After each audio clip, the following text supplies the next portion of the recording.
Akhirnya iklan Shopee dulu nggak pernah kena PPN, sekarang kena juga nih guys, PPN 11%. Yang artinya kalau lo top up sejuta, harus bayar Rp1.110.000. Bener nggak? Ya kalau segitu nggak kerasa ya, tapi bayangin kalau misalnya budget iklan lo sebulan 100 juta, berarti kan kita udah kena tambahan 11 juta, bener nggak? Kalau digede lagi ya kalian hitung deh. Gitu ya, cuman ini kan baru ada kabar baru, ada penyesuaian dari Shopee di mana sebelumnya mereka nggak mengenakan PPN atau mungkin mereka yang menanggung.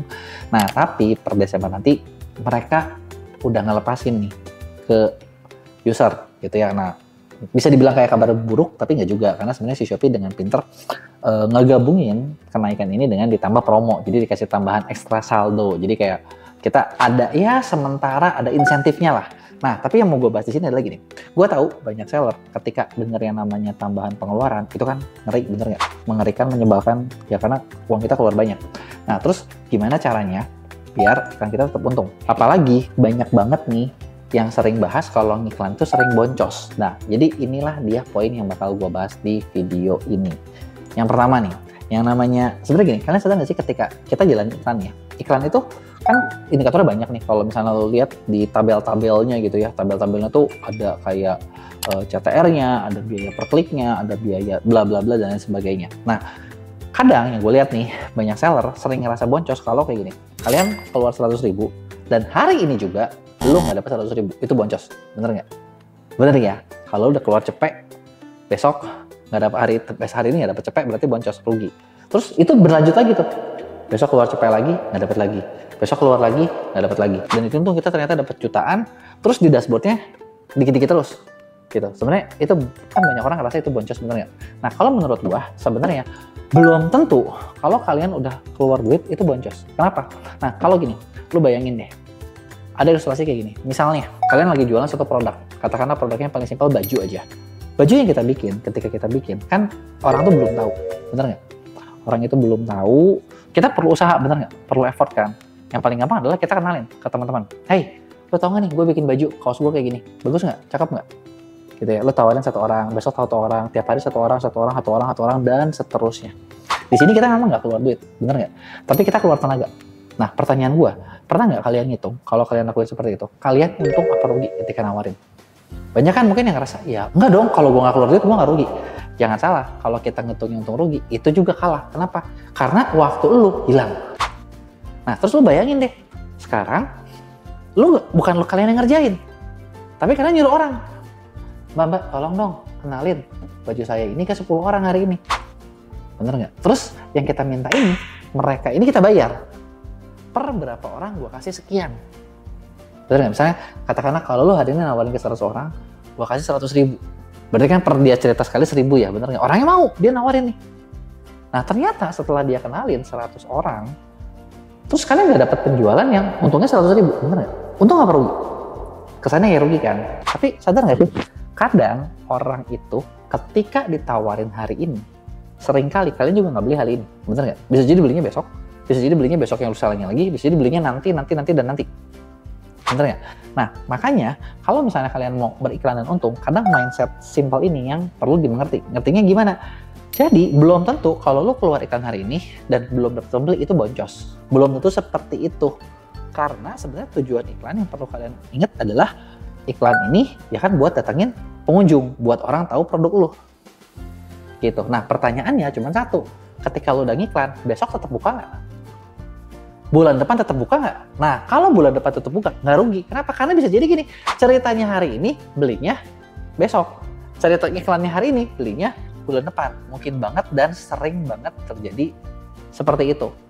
Gitu. Nah, jadi poin pertama nih, gimana biar ini ya? Pertama, pikirin dulu nih. Jangan sampai mikir kalau iklan tuh hari ini harus untung sekian. Meskipun memang idealnya kalau bisa seperti itu, ideal banget. Tetapinya nih, kalau misalnya kita mikir gitu terus, kadang kita stres juga, gitu, bener nggak? Jadi kadang ya ini biar kalian nggak puyeng-puyeng amat ya. Idealnya tuh seperti itu, tapi kadang kita buat mencapai ideal itu kita butuh riset, butuh belajar. Karena ketika iklan tuh gini, ketika kita mencoba iklan hari ini, kita tuh kayak ngetes. Contoh kayak, oke, hari ini gue punya konsep produk ini diiklanin di kata kunci A, misalnya kalau Shopee ya. Ketika kita iklanin produk di kata kunci A, kan kita nggak tahu kata kunci ini tuh cocok nggak buat produk ini, gitu. Tapi kita nggak pernah tahu sebelum kita coba, gitu nggak? Minimal kayak nyoba sekian ratus ribu lah, beberapa klik, biar kita tahu, oh iya ternyata produk ini nggak laku gitu loh. Kalau nggak laku gimana ya? Kita tinggal gantikan ke produk lain. Nah di situ ketika kita proses mencari ini, nanti kita menemukan nih, oh ternyata produk gue ini kata kuncinya bukan kaos misalnya. Produk gue ini kata kuncinya adalah yang lain sebagainya.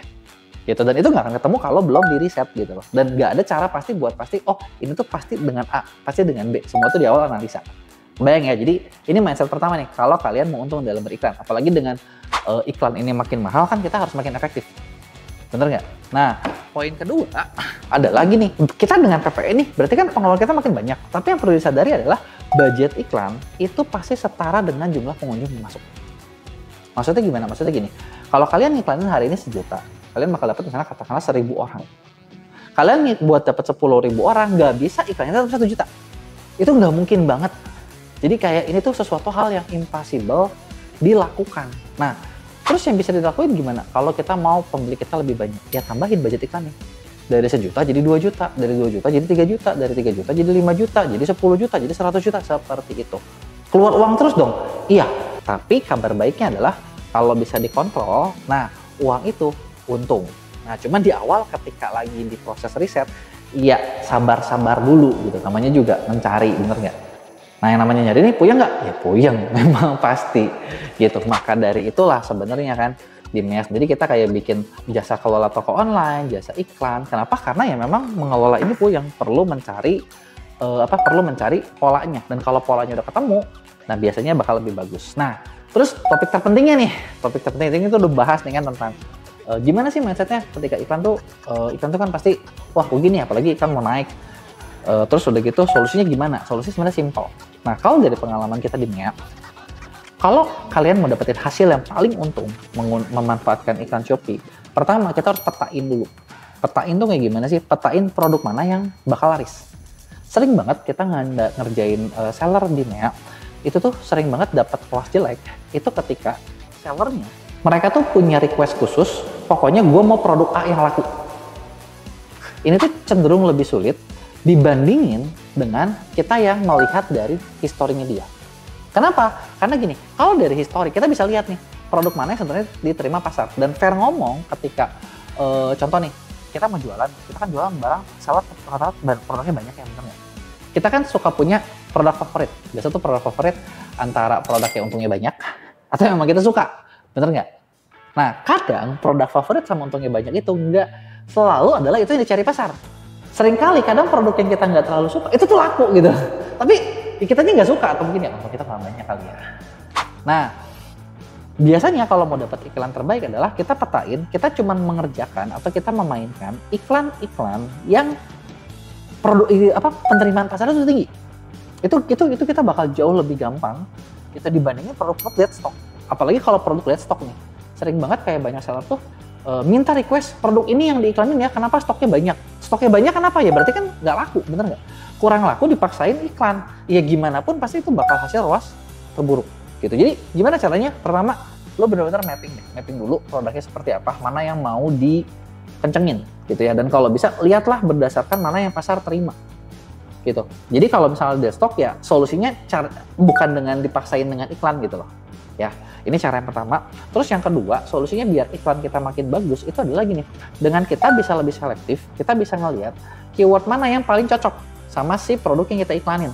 Misalnya contoh tadi ya, gue jual baju, gue jual kaos. Kaos itu kan pencarian banyak banget, bener nggak? Saking banyaknya, klik berapapun itu bisa dapat bid berapapun dapat klik. Nah, bid berapapun dapat klik ini jangan disangka enak. Bisa jadi ini tuh bakal resiko boncos. Kenapa? Orang nyari kaos tuh banyak banget, tapi kan seleranya orang beda-beda. Kaosnya seperti apa, bener nggak? Harus yang spesifik.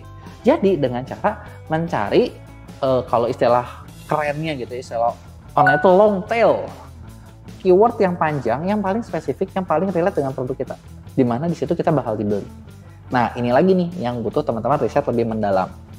Gitu ya. Jadi cara ngakali nih, aduh ini Shopee sekarang kena PPN, memang sementara dikasih insentif, tapi gimana caranya biar kita tetap untung gitu ya. Jadi tadi teman-teman perlu ngerti mindsetnya dulu, seperti yang tadi gue bahas.